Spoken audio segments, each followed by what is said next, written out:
aponte a direção que Deus está dando a esta igreja. Quando nós pensamos pela manhã sobre alguns aspectos, sempre ao término eu tenho oportunidade, porque está gravado, de rever, e eu preciso de alguma forma aqui reparar um erro. E qual foi o erro? Não insistir que vocês façam a leitura de todo o capítulo. Então nós já estamos aí na finalzinho do capítulo 2 de Filipenses, e eu faço menção aqui aos irmãos, estudem, leiam em casa. Muita coisa nós não temos condições de, por conta do tempo, de explanar, de ensinar, mas você vai com certeza adquirir conhecimento e entendimento à medida que você for lendo o texto. Agora à noite, dando sequência ao estudo da carta de Paulo aos Filipenses, por favor, abra em Filipenses capítulo 2, nós leremos os versos 14, 15 e 16. Se alguém puder acender a luz aqui da frente, vai me ajudar bastante.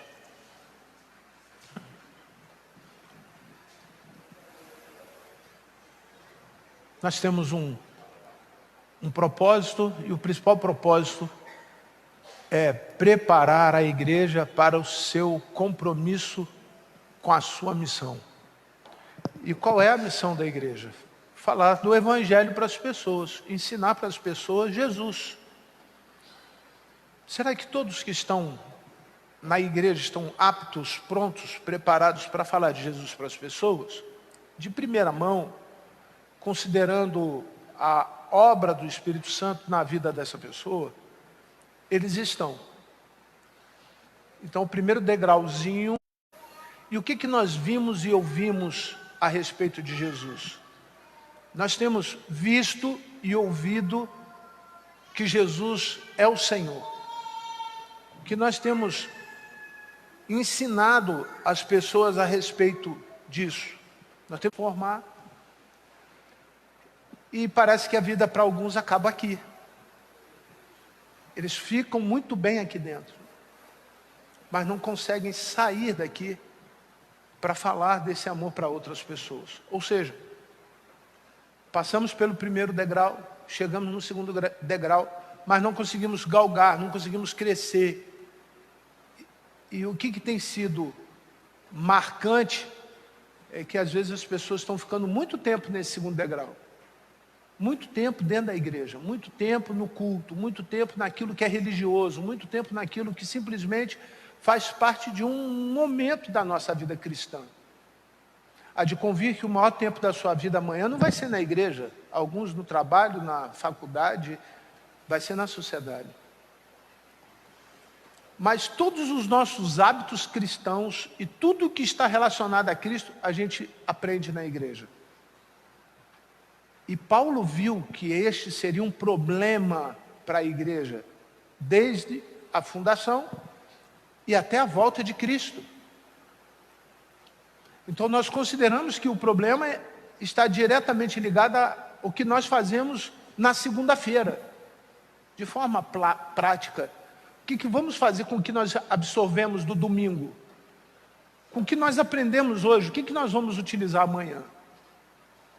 Motivação para que isso aconteça é porque as pessoas não conseguem conviver. Já ensinamos algumas coisas no livro de Colossenses e agora no livro de Filipenses, e hoje, até o versículo 16, algumas outras coisas que podem te ajudar a analisar o seu comportamento dentro da igreja, que vai te fortalecer falar de Cristo lá fora. E aí o texto diz assim: façam tudo sem murmurações nem discussões, para que sejam irrepreensíveis e puros, filhos de Deus, inculpáveis. E será que isso de fato tem atrapalhado eu testemunhar do amor de Cristo lá fora, cumprir a minha missão? Será que isso tem me atrapalhado a conviver com as pessoas aqui? E viver na igreja é um desafio. Não é o maior desafio, mas é um desafio. E como que nós temos identificado ao longo da proposta do apóstolo Paulo. Algumas vezes nós queremos fazer algumas coisas no reino de Deus. Até me especializei em algumas coisas no reino de Deus. O que nós temos observado nos últimos anos, então, nós precisamos tomar consciência da necessidade da minha participação no grupo. Eu preciso muitas vezes sentir que faço parte disso aqui. E como que eu participo disso aqui? Fazendo alguma coisa. Só que não é essa a recomendação de Paulo. Fazer alguma coisa não significa fazer tudo. Parece colocar à disposição para fazer alguma coisa. Mas quando você se coloca à disposição para fazer alguma coisa, o que o apóstolo Paulo está falando? Vocês têm que estar prontos para fazer tudo. Compreende a colocação? Vamos fazer isso na prática. Na prática. Quais são os principais elementos para fazer um culto? Eu preciso que alguém abra a porta, que alguém acenda a luz, que alguém prepare o microfone, que alguém consiga organizar na sua liturgia a ordem do culto, que alguém separe um texto, que alguém, com a sua oratória, pregue, que alguém... Então tem várias coisas, vocês conseguiram entender? São várias coisas para nós realizarmos o que estamos realizando aqui. Para que eu possa me sentir confortável em falar, que é o sermão, eu preciso estar disponível para fazer alguma coisa. Mas eu preciso estar pronto para fazer o quê? Tudo. Se faltar quem abra a porta, eu preciso estar disponível para abrir a porta. Se faltar quem me ligue o microfone, eu preciso estar disponível para ligar o microfone. Se faltar alguém para tocar, mas pastor, eu não tenho essa habilidade, irmão, peça ao Senhor. Peça ao Senhor. Se faltar alguém para cantar, eu preciso estar disposto a cantar. Uma certa ocasião, fui num determinado culto, onde essa realidade era visível. E agora, na parte da tarde, eu comentei isso na reunião dos introdutores. Fui fazer uma visita a um obreiro, chegou lá, estávamos com 4 obreiros, 4 pessoas e o pastor. E o pastor abriu a porta, o pastor afinou a guitarra, o pastor ligou o microfone, o pastor estava ali disponível para pregar, o pastor estava disponível para recolher a oferta, para guardar a oferta, para fazer o relatório, para mandar o que ele arrecadou para o banco. Ele se colocou à disposição para fazer alguma coisa, mas Deus o capacitou para fazer tudo. Está compreendendo o que o Paulo está dizendo? Que muitas vezes nós não conseguimos conviver com as pessoas porque elas não estão disponíveis para fazer o mínimo. Elas não estão dispostas a fazerem o mínimo. E Deus quer usar você para fazer grandes coisas. Você vai observar no texto. Ele quer que a vossa luz resplandeça como astro no mundo. Não pode ser pequenininho. Grandes coisas quer dizer algo muito grande. Mas Deus jamais vai chamar Noé, jamais vai chamar você para alguma coisa muito grande. Irmãos, fico feliz com a sua presença, viu, varão?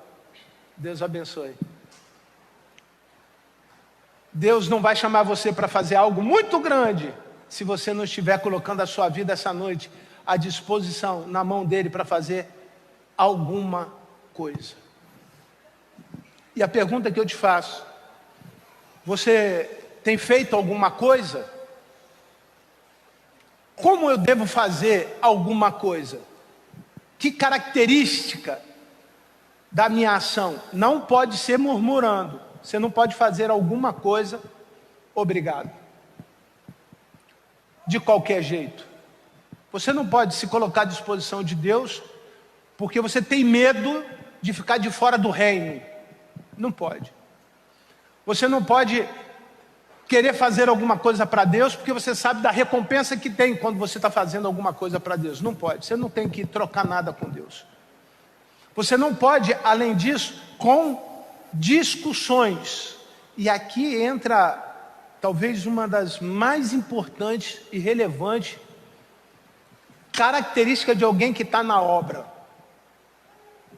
Alguém que saiba ouvir com sabedoria e seja tardio em falar, porque a língua é um instrumento que destrói com muita facilidade. Então, se nós nos colocamos à disposição para fazer alguma coisa, Deus nos capacita para fazer tudo, e essa característica não vem da nossa natureza, porque nós não queremos fazer as coisas.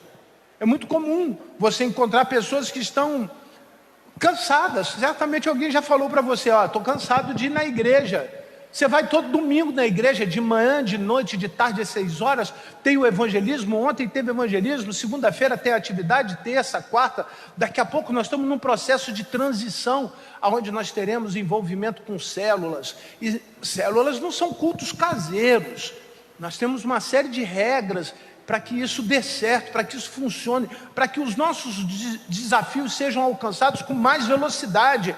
Aí você vai dizer: mas então eu vou estar envolvido com o reino de Deus todos os dias? Tomara que seja esta uma vontade do seu coração, que você esteja disponível para o Senhor, para servi-lo 24 horas, porque Ele está disponível a te servir 24 horas. Não é algo que está dentro da teofania de Deus, não é aquilo que está apenas lá naquilo que nós chamamos glória. Deus não está nos esperando na glória, Ele manifesta a sua glória. E manifesta como? No operar, naquilo que fazemos, como era com os discípulos. Interessante que nós carregamos essa marca, nós somos discípulos de Jesus. Mas quando pensamos em operação, esquecemos que todo mundo que precisa passar por uma operação, precisa passar por um risco cirúrgico, precisa ter intimidade com o seu cirurgião, precisa ter afinidade com o seu clínico geral para que ele não te dê um diagnóstico errado, precisa ter afinidade com o seu anestesista para que ele não te dê uma anestesia errada e você venha a morrer. Enfim, você tem que ter envolvimento total para que a operação aconteça. Qual foi a última vez, querido, que você viu você fazendo alguma coisa e Deus operando através de você? Qual foi o último momento em que você teve a oportunidade de Deus usar as suas mãos, usar aquilo que sai da sua boca para a glória de Deus?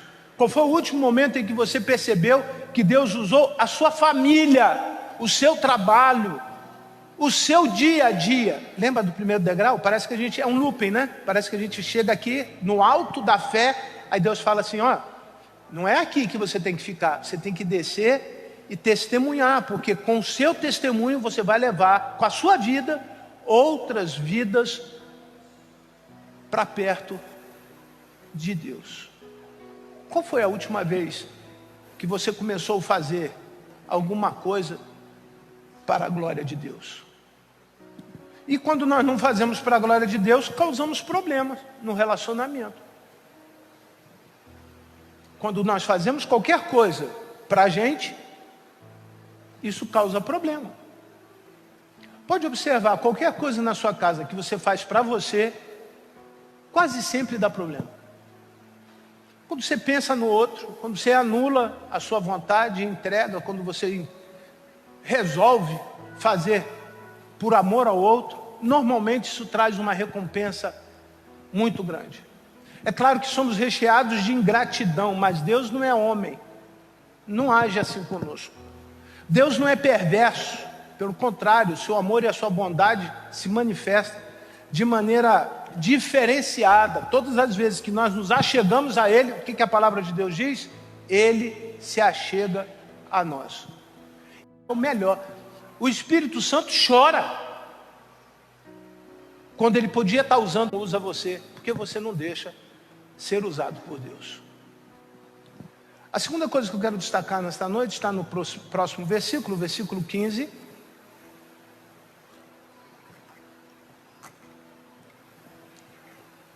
Percebe? Você se colocou à disposição para fazer tudo, aí começa a ganhar. Se está no jogo, alguém ganha e alguém perde.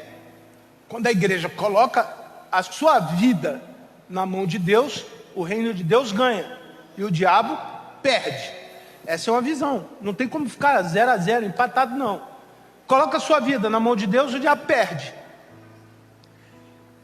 E quais são as mudanças que acontecem quando você se coloca à disposição para fazer alguma coisa e Deus te capacita para fazer tudo? Primeiro, sejam irrepreensíveis e puros. Comecei a me envolver com o reino de Deus, eu começo a entender que eu não posso viver aonde? No pecado. Naturalmente. Uma das frases mais ouvidas dos novos convertidos, por aqui, aqueles que já passaram antigamente, sabem muito bem disso. Pastor, eu ainda estou fumando. Está fumando, irmão? Completem. O Espírito Santo vai fazer. Isso não é obra de homem. Concordam comigo? É doutrina, é regra. Pega, bota lá na porta da igreja. Aqui quem fuma não entra, aqui quem bebe não entra, aqui quem tem um absurdo. Aí, entenderam? Compreenderam?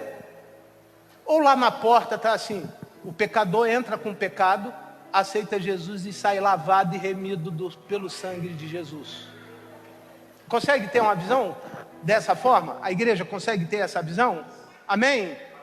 Aí esse que está começando, que já vem com essa preocupação: eu bebia, agora não bebo mais, eu fumava, agora não fumo mais, eu adulterava, agora não adultero, eu jogava no bicho, eu jogava lá na loteria esportiva querendo fazer uma fezinha, ganhar dinheiro fácil, não jogo mais. Eu usava naqueles joguinhos eletrônicos de aposta, que bota 5, o aviãozinho decola, vai para 50, ninguém ganha aquilo, sabe disso, né?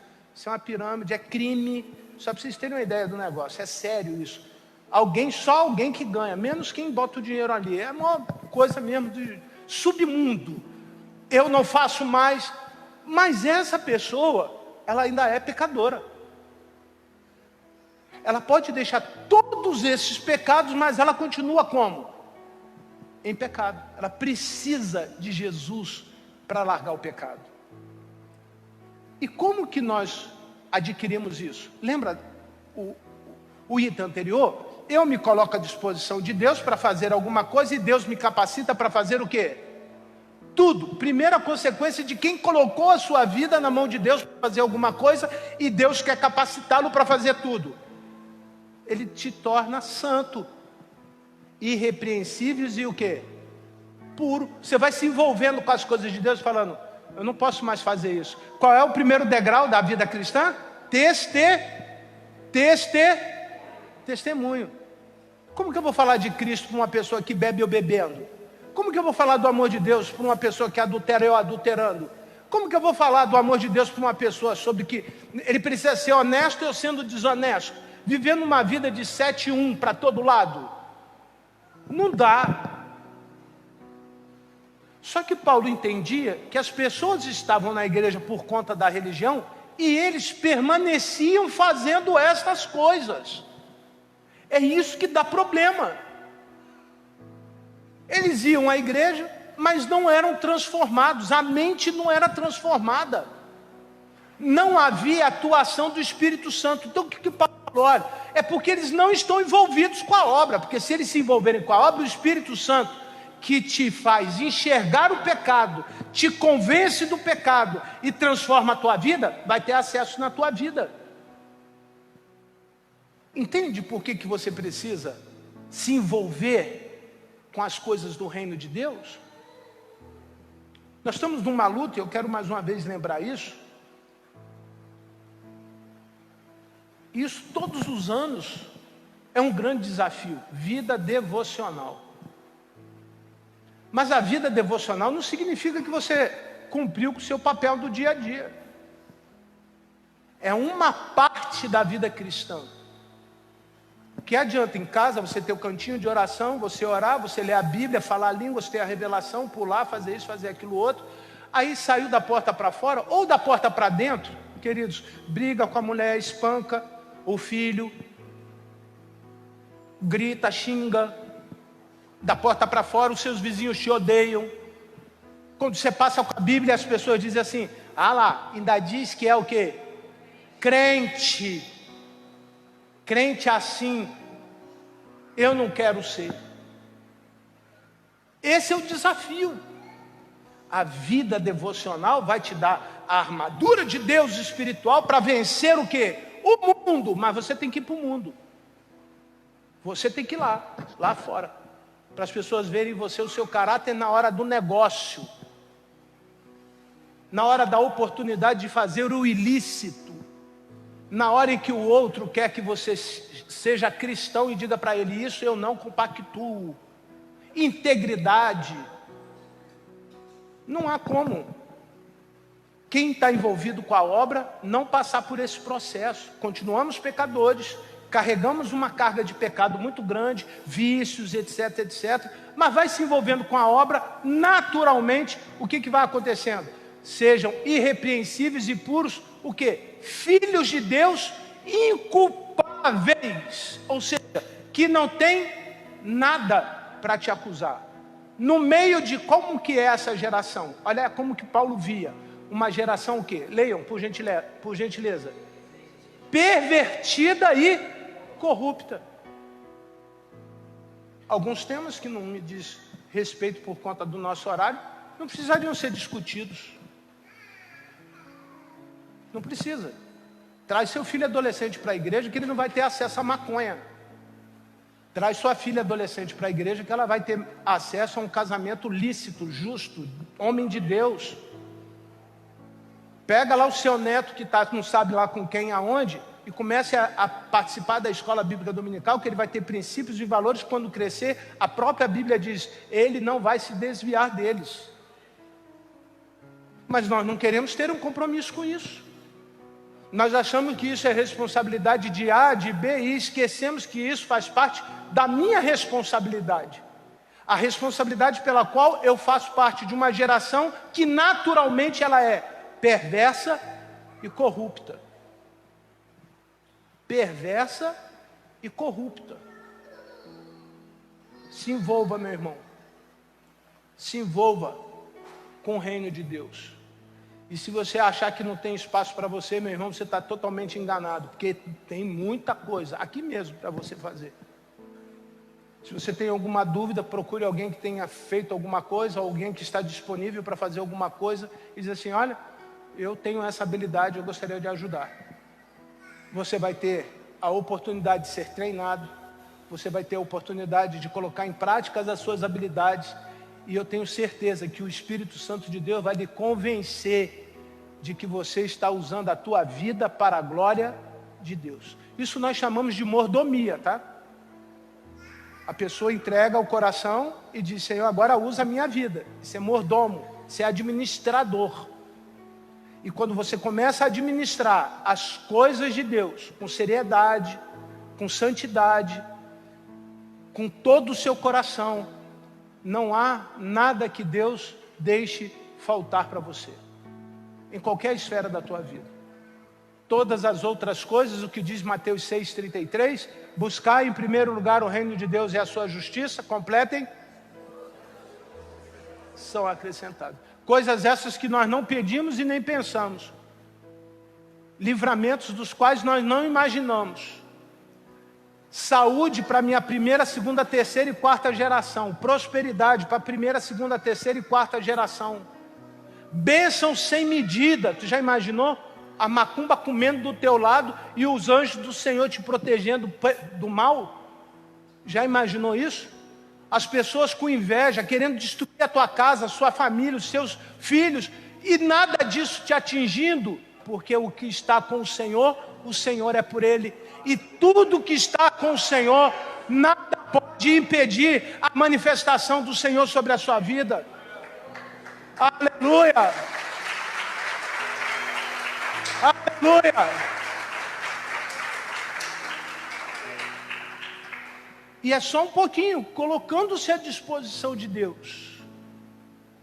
Terceira e última consideração, o verso 16 diz assim: preservando a palavra da vida. Assim, no dia de Cristo, eu queria falar um pouquinho sobre esse dia. Como o evangelho acontece? O Império Romano tem uma decisão após a morte de Cristo: vamos acabar com o cristianismo. E a história da igreja diz que quanto mais a igreja era perseguida, mais ela crescia. Paulo escreve isso nesse contexto, onde os líderes da igreja eram caçados, os fiéis eram caçados, aqueles que estavam envolvidos com a obra de Jesus eram o quê? Caçados, mortos, eram esquartejados, estacados, empalados. Enfim, você conhece a história. Mas o que Paulo estava dizendo? Olha, nós já passamos pela primeira vinda de Cristo. A natureza da igreja agora é uma vida com Cristo. Vou repetir isso. Aqui uma parte interessante, escatológica, porque o que Paulo está dizendo? Olha, até que ele volte, para que aquilo que não conseguimos fazer de forma humana aconteça de maneira sobrenatural, eu preciso manter a minha esperança na volta de Jesus. Compreende? Compreende, igreja? Eu preciso, a igreja precisa, todo domingo, quando nós nos reunimos, o que nós estamos esperando? Que ele vai voltar. Agora, alguns não estão prontos para Jesus voltar. Se Jesus voltar, vai ficar. Não abro um parênteses aqui também, não quero discutir se você crê no milênio, no pós-milênio, no amilênio, no pré-milênio, nada disso, que isso aí às vezes confunde a cabecinha do irmão. O que eu quero que você entenda é o seguinte: Jesus vai voltar. Agora, prepare para ouvir, só irão os que estão envolvidos com a obra. Não tem como pegar um cara no meio do muro e falar assim, é um morno. Jesus falou o que vai acontecer com quem está em cima do muro. Não tem como pegar o morno e falar assim, vem também porque eu estou com peninha de você. Eu vou te dar uma ajudinha, eu vou te ajudar. Não dá não. Hoje na parte da tarde, eu estava estudando e vendo algumas outras coisas para amanhã, e mesmo assim a televisão num filme chamado Encontro Marcado. E é um ator famoso, Brad Pitt, ele faz o papel da morte. E se encontra com um empresário muito rico, americano.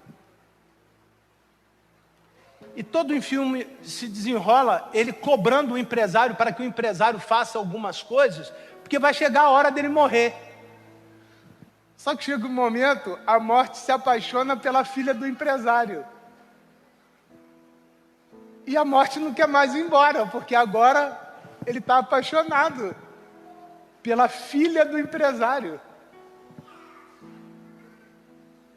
Ele conduziu o empresário a resolver todas as coisas. O empresário não falava com a filha mais velha, a filha mais nova tinha uma vida dissoluta, uma vida solta. A parte financeira dele estava tudo estabilizada, mas a parte emocional toda arrasada. Ele consegue colocar o empresário em dia para morrer. E aí ele faz o último aniversário. E naquele momento do último aniversário, ele entende que está pronto para morrer. Querido, eu não sei quantas vezes você teve a oportunidade de ver que alguém estava te dando a oportunidade da tua vida porque você iria morrer. Eu não sei se você já passou por isso. Mas se você não passou por isso, lembre que eu preciso aguardar o dia de Cristo preparado.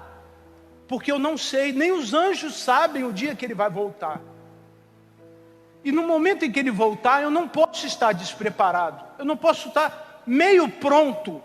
Eu não posso estar meio crente, meio envolvido, meio comprometido, meio querendo ler a Bíblia, meio desejoso orar, meio desejoso cumprir a minha missão. Eu não posso estar meio alguma coisa. Eu preciso estar totalmente envolvido em alguma coisa para que Ele em tudo me capacite, para que esta obra aconteça de forma natural e isso me produza uma santificação natural e essa santificação me prepare para a volta de Cristo, que será natural. A igreja vai ver, a igreja vai assistir à volta de Cristo. está perto a volta de Cristo. Se você observar o que Jesus fala, no final dos tempos, nós já temos quase que todos os fenômenos acontecendo. Aonde não chovia, está alagando. Aonde tem chuva, virou deserto. O campo que tinha pasto, não dá mais pasto e não dá nada. O boi que era gordo ficou magro, fome no mundo. Guerra, rumores de guerra. Tudo sinais em que a igreja precisava estar atenta. Pai matando filho, filho matando mãe, a maldade se multiplicando, a ausência de amor entre as pessoas. Ou é novidade para alguns? Break news? Não, não é novidade para ninguém. Não é uma notícia nova para ninguém. Tudo isso está aí, nos fazendo olhar para Cristo. Então coloca a sua vida na balança. E não é na minha balança. É como diz o apóstolo Paulo: examine-se, pois, cada homem a si mesmo. Coloca a tua vida na balança. Como que você tem se relacionado com esse Deus? Bem, se você diz que está bem com Deus, mas está bem, sem estar bem com seu irmão, você é mentiroso, já está ruim. Como está a sua vida com o seu irmão? Se você diz que ama o seu irmão, mas não consegue andar com ele 2 milhas, já está ruim. Como que você diz que está envolvido com as coisas de Deus, se você tem 1000 desculpas para não fazer o mínimo, para que Deus te capacite para fazer tudo? E através do seu relacionamento com isso, Ele te santifique. E através do seu processo de santificação, você esteja pronto, apto para o dia de Cristo, para a volta de Jesus Cristo. Pastor, vim para o senhor me animar, o senhor acabou de me acabar. Hoje, antes de eu descer, minha mãe falou: meu filho, você vai com esse terno preto? Eu falei: vou, mãe. Falou: mas terno preto é para velório. Eu falei: terno preto é para qualquer dia. Mas eu entendi. Muitas vezes nós estamos por fora todo colorido, mas estamos de luto por dentro. Estamos mortos por dentro. Estamos sem a capacidade de reação. Não temos força nenhuma. Mas eu acredito. Eu creio que Deus que está neste lugar pode se manifestar e tornar a tua vida uma vida radiante, como o Senhor Jesus Cristo promete. Olha o que está escrito no verso seguinte: